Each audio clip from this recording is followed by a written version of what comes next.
There's no feeling more intense than starting over.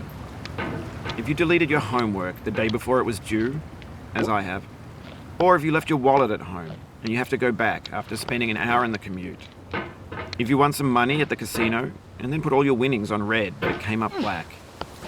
If you got your best shirt dry cleaned before a wedding and then immediately dropped food on it. If you won an argument with a friend and then later discovered that they just returned to their original view. Starting over is harder than starting up. If you're not ready for that, like if you've already had a bad day, then what you're about to go through might be too much. Feel free to go away and come back. I'll be here. Alright, thanks for coming with me on this trip. I'll understand if you have to take a break at any point. Just find a safe place to stop and quit the game. And don't worry, I'll save your progress, always. Even your mistakes. This game is a homage to a free game that came out in 2002, titled Sexy Hiking. The author of that game was Jazzuo, a mysterious Czech designer who was known at the time as the father of B games. And B games are rough assemblages of found objects. Designers slap them together very quickly and freely, and they're often too rough and unfriendly to gain much of a following. They're built more for the joy of building them than as polished products. In a certain way, Sexy Hiking is the perfect embodiment of a B game. It's built almost entirely out of found and recycled parts, and it's one of the most unusual and unfriendly games of its time. In it, your task is simply to drag yourself up a mountain with a hammer. And that act of climbing, in the digital world or in real life, has certain essential properties that give the game its flavor. No amount of forward progress is guaranteed. Some cliffs are too sheer or too slippery. And the player is constantly, unremittingly in danger of falling and losing everything. Anyway, when you start Sexy Hiking, you're standing next to this dead tree that blocks the way to the entire rest of the game. It might take you an hour to get over that tree, and a lot of people never got past it. You prod and you poke at it, exploring the limits of your reach and your strength, trying to find a way up and over. And there's a sense of truth in that lack of compromise.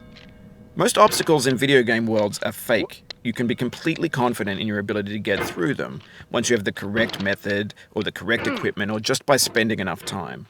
In that sense, every pixelated obstacle in Sexy Hiking is real. The obstacles in Sexy Hiking are unyielding, and that makes the game uniquely frustrating. But I'm not sure Jazzuo intended to make a frustrating game. The frustration is just essential to the act of climbing, and it's authentic to the process of building a game about climbing. A funny thing happened to me as I was building this mountain. I'd have an idea for a new obstacle, and I'd build it, test it, and it would usually turn out to be unreasonably hard. But I couldn't bring myself to make it easier. It already felt like my inability to get past the new obstacle was my fault, as a player rather than as a builder. Imaginary mountains build themselves from our efforts to climb them, and it's our repeated attempts to reach the summit that turns those mountains into something real. No. When you're building a video game world, you're building with ideas, and that can be like working with quickset cement.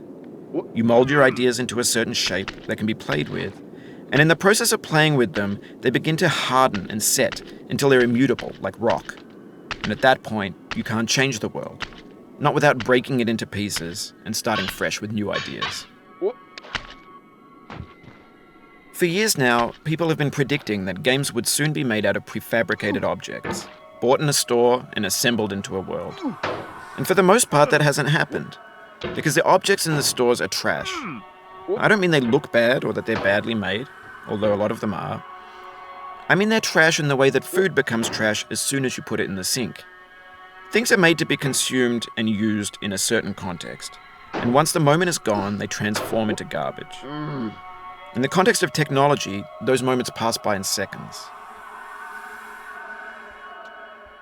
Over time, we've poured more and more refuse into this vast digital landfill that we call the internet. It now vastly outnumbers and outweighs the things that are fresh and untainted and unused. When everything around us is cultural trash, trash becomes the new media